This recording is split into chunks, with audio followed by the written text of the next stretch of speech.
We've got just a few games left this season, with 8 teams battling it out to make it to the conference championships. Being it's Friday, let's do a quick round of easy trivia. Question number 1. Which team won the first ever big game in 1967? Old school. The answer, Green Bay. Question 2. Who holds the record for the most career playoff wins by a quarterback? This one, if you think about it long enough, I think you could probably get it. Tom Brady. Question 3. Which team has the most big game victories? That's Pittsburgh and, because of the last guy, New England. And question number 4. When was the last time Dallas made it to the big game? The answer, 12 BC. That's right. It's been that long. The real answer is 1996. Get in on the action now with my partners at DraftKings Sportsbook. They're offering all new customers $200 in bonus bets instantly after betting just $5. If sports betting is not yet available in your state, you can still join in on all the fun with DraftKings Daily Fantasy and have the shot to win cash prizes. Hurry up, download the DraftKings Sportsbook app. New customers, use the promo code BOBBY and bet just $5 on any wager and get $200 in bonus bets instantly. That's the promo code BOBBY, B-O-B-B-Y, only at DraftKings Sportsbook. The crown is yours. On the Bobby Bones Show now. Dan and Shay. You guys walked in with their Starbucks. At least Shay did. Shay, what's your Starbucks drink? It's just black coffee. No way. Cowboy coffee? I would lie and say that. You changed it up, dude. I feel like last time I saw you, you were on like caramel macchiato, 3 shots. That's what I would have thought he was. Yeah. Yeah. No See, whole deal. I mean, I enjoy. I'm not, trying to be too manly to be like, I don't enjoy a latte. I mean, it tastes really good, but I've been eating no sugar for like the last 30 days. So I'm on that the cowboy coffee game. I'm going to say that. Yeah. And really, for me, it's just a cup of whipped cream. And I'll be like, no, black coffee. That's it. Is that your vibe? So my actual vibe, because I have a drink over here as well, is I drink like a chai tea, but I hate coffee. But I always say to my wife, let me get my coffee. And she's like, it's not coffee. Don't be annoying. But I always say it's a coffee. Just like Shay. I was like, all right, I'm going to get my coffee. What is yours, Dan? I feel like that's the American version of what that is, though. It's like, let's meet up for coffee, even if you're just having an avocado toast. You know what I'm saying? Like when you're in Europe, avocado toast is a jam. Okay. Wow. I'm black coffee guy. You're black coffee too? Yeah, I'm like religious about the pour over and the whole deal, and it's a whole How long does situation. it take you to make your morning coffee? This is bad, Amy. I actually calculated this because I make one for myself and I make one for Abby. And it's probably like 30 to 40 minutes all in because it's a slow drip. I got to clean out the V60 thing. Yeah. In a course of a year, it's several weeks of my time, which is probably not a great situation. You know what I mean? You calculate it per day. But it's therapeutic, I'm sure. Who knew they were so metal? Like they both come in. They're singing bigger houses. They're like black coffee. Yeah. We like a black coffee and a fist fight every morning. Could you guys not have tell any from my noodles? turtleneck here, Bobby? Come on. Dude, by the way, your coffee is way different than mine. Like, I had one of Dan's coffees one time, and it's legitimately the strongest coffee I've ever had in my life. I was up for like 3 weeks. I mean, it is strong. I'm maniacal about it, though. It's like you get 20 grams of coffee, 16-to-1 ratio, water to coffee beans. You're rolling, you know what I mean? It's Meth. like same You measure thing. it? Yeah, I measure it every meth. day. And wait, okay. My scale, though, is running out of batteries quicker than it used to because Abby has gotten into sourdough. Oh, my which is wife too. Same thing. It's a whole Did thing. she make the thing? Did she create the living organism? She probably got it from The my starter. wife. Yeah, Mother. that's what it is. Yeah, It's called Mother, I think, right? Yes. No. My yeah. They're Honestly, friends, so I I'm bet sure. Abby dropped it off for Caitlin, or vice versa. I'm not sure where it came from, but it's apparently been living for like 25 years. Yeah, that's That's pretty the thing. terrifying. it's wild. Dude, The I literally- starter Caitlin got, the first one was like 80 years old. It's Yeah. like, Amy, you have to lend something to this because we don't know what Yeah. we're talking We about. don't know. Well, Which, that's how it that happens. can be really old, and right? Yeah, a lot of friends start it. Like, you need your starter, and yes, you'll either get it from a friend or you can But order it was it. literally and yes, 80 years old. It's multiplies. So yes, that particular starter, if you go back to the origin or the root of it, it's from when it was For bread, for sourdough bread. birthed. Are you on the sourdough train? No, I want to be. Yeah. I Amy, know you're tickets are down. free. Yeah. Tickets are free. Tickets Hop free, on. that's right. I know, but I just have to kind of make the move. I thought my friend was messing with me when they told me that his wife had gotten into making sourdough and that they had something from their grandparents and it was like 90 years old. And That's I was it. like, can't be 90 years old. But now, you know, you learn something new every You day. can buy That's terrifying, by the way. 100-year-old on eBay, you can buy a 100-year-old starter for like $12. But is it authenticated? That's wild. Right. I don't know, dude. I don't know if they send it to PSA to authenticate it. There's no way to prove it. It's like when someone Right. says a random fact, like, yeah, there's actually 4 billion different kinds of beetles. I can't check that. Beatles? Yeah, you know what I mean? Like, how am I supposed to know that's not? Like, I feel like you're lying to me. I feel like it creates a lot of work, though. She's always doing something with it. You know what I mean? It's amazing. I love it. The discard, you make the crackers. It's a whole Dude, deal. you spend an hour doing coffee every morning. You're not going to hate on how long it takes her to do That's true. bread. That's true. And when You you're, know? if she's using the discard to make crackers or cookies or whatever, that's being resourceful. 100%. Yeah. 100%. Okay, Dan and Shay are here. They do music, everybody. They Which do. is cool. They Yeah. do music. Yeah, But it's that's cool. not why we're here today. We'd No. like to talk to you about sourdough. So first, we're gonna play Bigger Houses. About to be number 1. Congratulations again. Next one up. It almost feels like the Alabama football program. Next one up. Next one up. Another 5-star. Which another Alabama 5-star. football program we talking Well, about? yeah, you listen, know? historical, or Georgia, or whomever. Give me the story of Bigger Houses. Like, tell me something personal about it, and then we'll play it and come back. Well, pre-sourdough obsession. I love my wife. I love you, Abby. She's probably listening right now. The sourdough is amazing, by the way. Okay, so this song came about. We had kind of finished up this album. You know, we were super proud of it. We were writing. We were trying to figure out what the title of the album was. Always say this. This is how Speechless came about. At the 11th hour, you think you're done. You turn it in. It's like, well, we still don't have a title. So we kept writing songs. We went in to write that day, and our buddy Andy Albert. I got to give a shout out to Andy Albert. We've probably shouted him out on the show a million times. I moved to Nashville with Andy in 2010. We were struggling, camping out behind Little Caesars, eating the pizza out of the dumpster, doing the thing, sneaking into the continental breakfast at the Hampton Inn on West End. Got all the stories. But he's just a great songwriter, a great friend. He was in my wedding. And we were writing that day, and he had just bought a new house, right? He's had a little bit of success, had a few number ones on country radio. And we'd been struggling at it for 10 years, right? And he was like, man, I got this idea. And when Andy says he has an idea, honestly, I think he's the best songwriter in this town, and everybody's going to realize that really, really soon.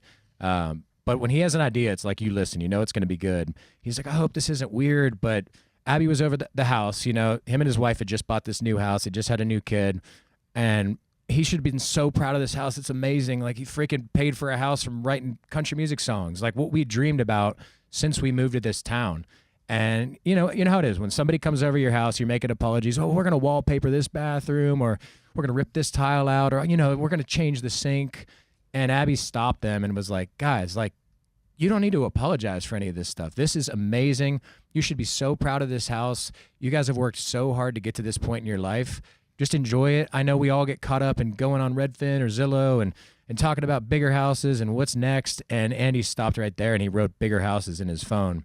And I kind of get emotional talking about it, man. It's a special song to us. And he came into that session that day and he kind of had the whole thing done. He said, I got this line.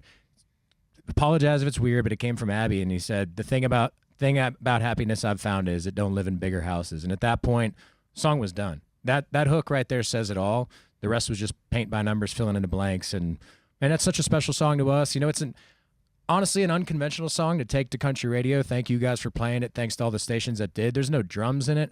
I don't know when the last time a song without drums got to this point on. I never noticed that. I've Me heard the song a neither. ton. I never noticed there were no drums, which meant I never noticed it was lacking something. That's a good sign. And honestly, you identified this song. I sent you the album early, and this was one of your favorites. You hit me back on this, Save Me the Trouble, and there was maybe one other one, but this is one of your favorites. I have the text to prove it. So this is all your There were a fault. couple I hated. No, I'm kidding. I'm kidding. Yeah, same with everybody else. But no, honestly, it's like for a song like this that means so much to us, that has meant a lot to our fans, to get to this point on the chart, to have an opportunity to go number one, is a testament to just the power of a great song. And it reminds us why we got into this business, why we write country music, why we love country music. And honestly, I remember the day we decided to make it a single. We were sitting in LA, we were filming The Voice, and we were talking about, after Save Me the Trouble went number one, what's going to be the next single? What are we doing? Do we go up tempo? It's summertime?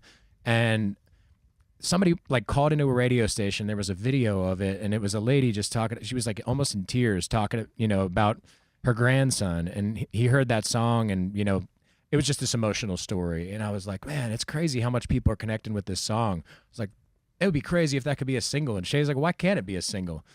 And we were hanging. We maybe had a few drinks or something up on that patio. And I think I filmed you saying it, just like, this song, let's take a chance on it. You know what I mean? At this point in our career, got nothing to lose. Let's go with a song that means a lot to us. If it's meaning a lot to our fans, when the power of country radio gets behind it, it's going to be a whole different thing. And man, to see it at this point on the chart means a lot to us, to our families, to to Andy, to our relationship, to our friendship. And I don't know, man, just a special song that'll, always hold a special place in our hearts.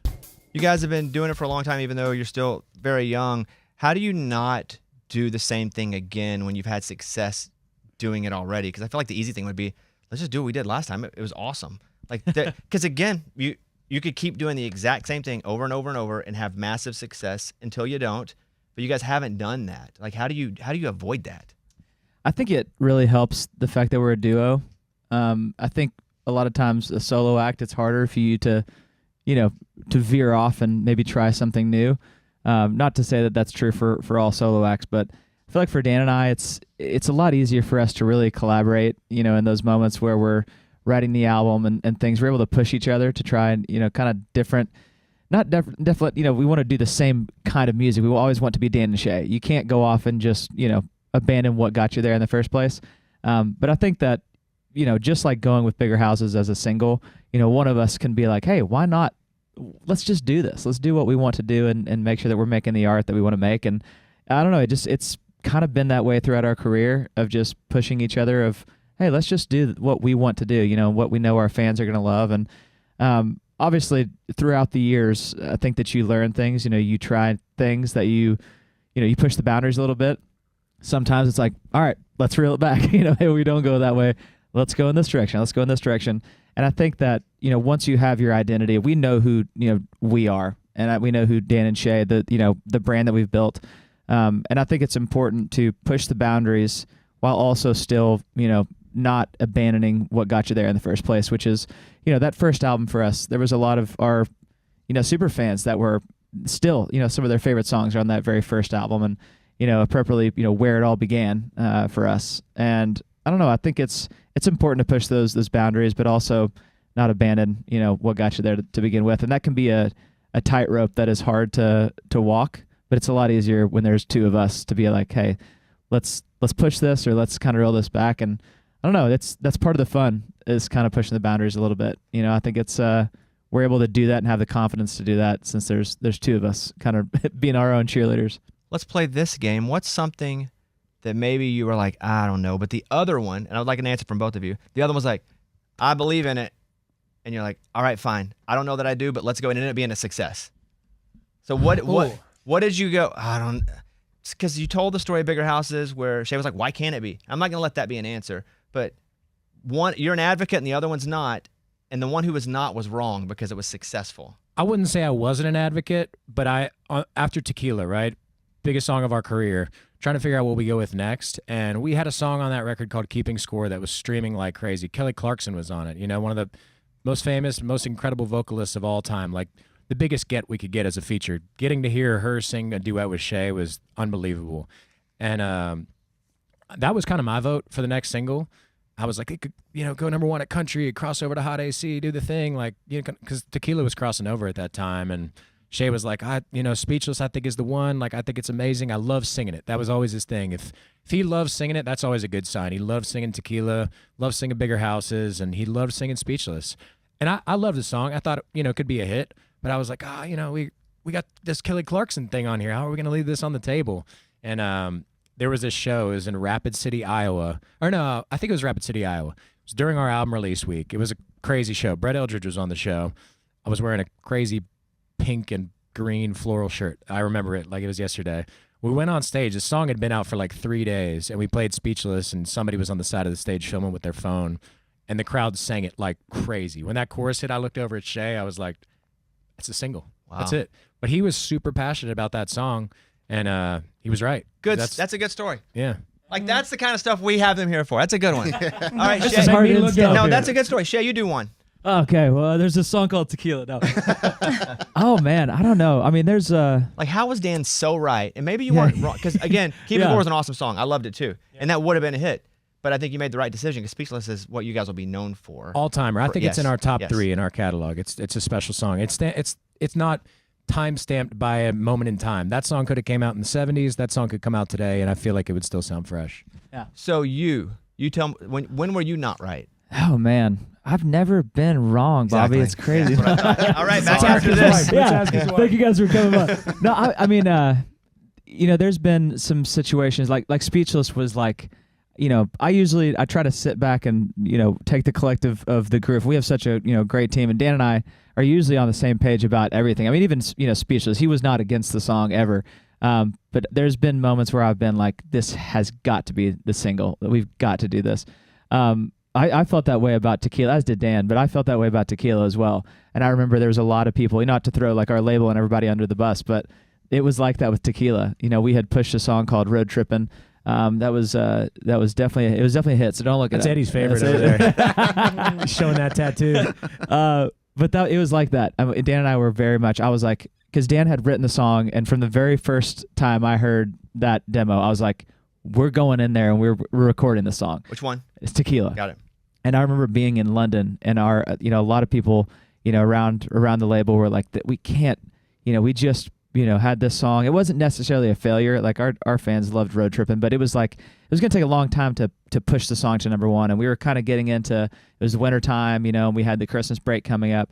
And I was just like, we've got to push this song. Like this is it. Like I felt as strongly about Tequila as I did Speechless. Those songs were like. But you're talking about how right you are again. You've turned this into how Shay is right. That's what the segment's called, is it not? No, you're supposed to be wrong in your part. I'm trying to think of something. He can't find one. Bobby. Yeah. Well, that does make me curious why they didn't. Why were they wrong? Like why were they not on board with that's easy. They're idiots. Tequila? Labels are all idiots. No. Oh, man. But I wondered if they gave you that reason of like, because it's winter and like tequila, or I have no idea. No, maybe it's too much inside baseball, but yeah, that factors into it. The seasonal thing, is it winter? Is it, and at radio, you always want to have tempo. Like tempo, I feel like always gives you the best shot, but if you look at it historically, sometimes the ballads are the biggest risk, but they have the biggest reward. Like in our career, from the ground up, Speechless, Tequila, those are all, So good. what people would say ballads. I don't know. We could come out with a 120 BPM song. There's going to be somebody out there that still who says it's a ballad.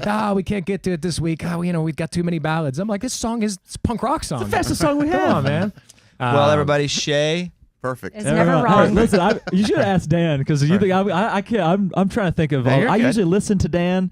Here's the reason I haven't been, wrong with singles, because I trust him implicitly, and most of the singles, we're like right there, and so I really Say no should say more. Dan and I have never been wrong. You know what I mean? Except Road Trippin'. Except on Road Trippin', we got missed that way.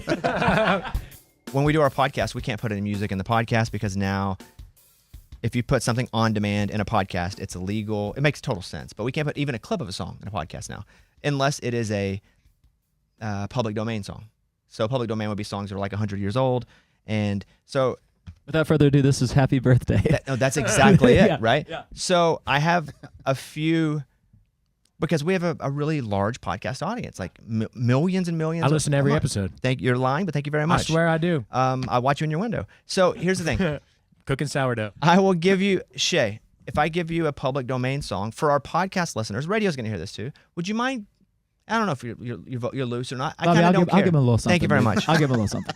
Would you? How about a little Hush Little Baby, public domain, Oh. can be sang for free. Oh, nice. Yes, would you mind giving us 15, 20 seconds, Hush Little Baby? Oh, he's standing. Oh, Bobby, Oh, here we I've go. been waiting my whole life for this. I was practicing this morning. Okay, go ahead. He's going to perform it to me as well, which, Yes. for Let me a get down video one knee. effect. Okay. I'm trying to make sure I know the words to this song. I might screw this up. I don't 'cause know it's been the a while. words. All right. Hush, little baby, don't say a word. Daddy's gonna buy you a mockingbird. And if that mockingbird don't sing, that's all right, 'cause Dan and Shay is here to do it for you, baby. There we go. We like that. That's good. Wow. Good. Thank That you, was guys. good. Hold Thank on. you, guys. Oh, we're not That was done. good. We got to have two more. Bingo. B-I-N-G-O. As done by Shay. Public domain. Yeah. Okay. This is B-I-N-G-O? Yeah, I'm not. Yeah. Yeah, So I feel like Bingo's making a comeback. B-I-N-G-O. B-I-N-G-O, B-I-N-G-O. And Bingo was his name. Oh. Yeah, go on! All right. I mean, that's Thank you. that's your next single. Sorry. It is That's so actually. good. It's a ballad, though, you know? So It's good. gonna Our is a ballad. last freebie, a song we can do for free. How about Mary Had a Little Lamb, as done by Dan and Shay? All right. Okay, I feel like this is kind of the rendition of like our Silent Night. You know what I mean? Honestly, though, Mary Had a Little Lamb is not Pretty good. too far off from Dan and Shay's sound, you know? Throwing it back is like the Savage Garden Yeah. of country, to the OG. I haven't said that in 15 years. Give me a break. Yo, Savage Give me a Garden, break. That's pretty good, I though, love man. good, Savage though. Garden. Come Give me on. a break. Come Okay. on. All right, let's see here. All right, ready? Hold on. He said, hold on. Hold on. Oh yeah, your board went Yeah, blue your board. behind Hold you. No, that's right. That's what I ordered. And Okay. All right, I'm so ready for this. Hold Does it on. wait? Hold on. Okay. Okay, good. Where's the camera? Okay, here we go.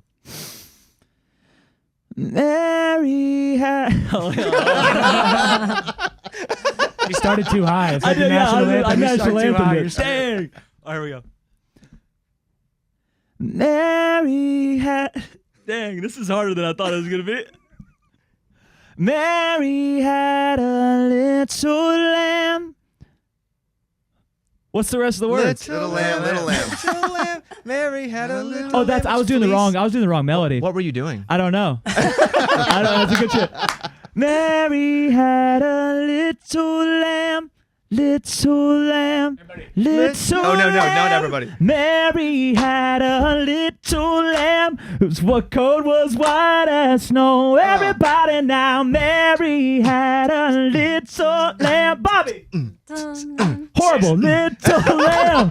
Mary had a little lamb who's something white as snow. Dan and Shay, come on. Songs. Bum, bum, That's for the bum, podcast listeners. Thank you guys so Closer. much. Wonder what you were doing at first.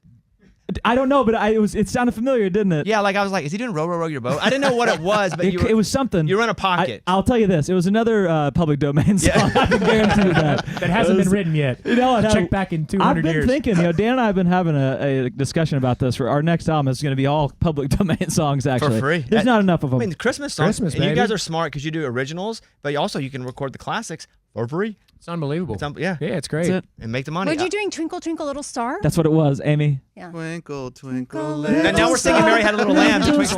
star, Didn't Morgan little Wallen had star, an interpolation of Mary Twinkle Twinkle had a Little Star on his little album. lamb, He did? twinkle. Yeah, Neon Star, written by Ernest. Oh. Yeah. It's sick. How does Twinkle to go though? Twinkle, twinkle. Let me sing it for you, Bobby. Twinkle, twinkle, little star. Got it. How I wonder what you are up above the neon signs. Wait. Is Scott's this? Yeah. Is Twinkle Twinkle Little Star public domain? It is. Sure That's is. so Bing, good. bang, boom. The cops Here we come in. are. They kick the door in right now and arrest Dan and Shay. Yeah, no. You must pay. What do you guys do? Are you going on the road? What's up? You doing any shows this year? What's the deal? What's up? We're in the studio making new music. So okay. Yep. So right now, we're not doing shows. Chilling on shows for a minute. We played a lot of shows last year. We did Dude, tons. arenas, amphitheaters, did the Yeah. whole thing. We're in the studio, man. I always say this, but I feel like we owe it to radio, we owe it to our fans to really focus and make the best album that we can. So yeah, What's we're that focusing mean on in the that. studio? My house? Like literally. Like what does it mean? You go like you're recording the stuff you've already written. You're demoing. That's a good question because I feel like usually when you say you're in the studio, it's like we're going to Ocean Way. We've got 3 days booked. We've got triples. We've got the session players booked. We're kind of just writing right now, figuring out what the next thing is. So trying to get bigger house is the number one, which is big push for us right now. But yeah, man, we're writing new music and gonna be in the studio, like properly in the studio soon. Not fakely. Not fakely. Which Shay's is- got a baby on the way too. Another Yeah. one, dude. Got How'd that happen? another baby. I've been trying to figure out. Well, I was singing some public domain songs in my bedroom. That's how it always goes. and that's how it started. You know, Now my wife, you're- she's a big public domain. Yeah. She's a big public domain fan. You ever seen so- them on tour? Public domain. They rock. Yeah, they're great. Rocks. It's our new band name. Guys, congratulations. Again, it's really cool to just watch the sustained success as it does and as your sound does. It's never the same, but you still remain Dan and Shay. Like there's a consistency about it, but it's like you guys are always growing. Even this record, there was much more, it felt like instrumentation that you could actually identify. I felt like that. So I'm looking forward to seeing what's next. We love you guys. You guys can follow at Dan and Shay. We'll play bigger houses 100 times, and you don't need our help, but why not? Sourdough's in the mail. Thanks, Bobby. Thank you very much. There Appreciate they you, are, dude. Thank Dan you and guys Shay. so much. Everybody. Nice job. It's about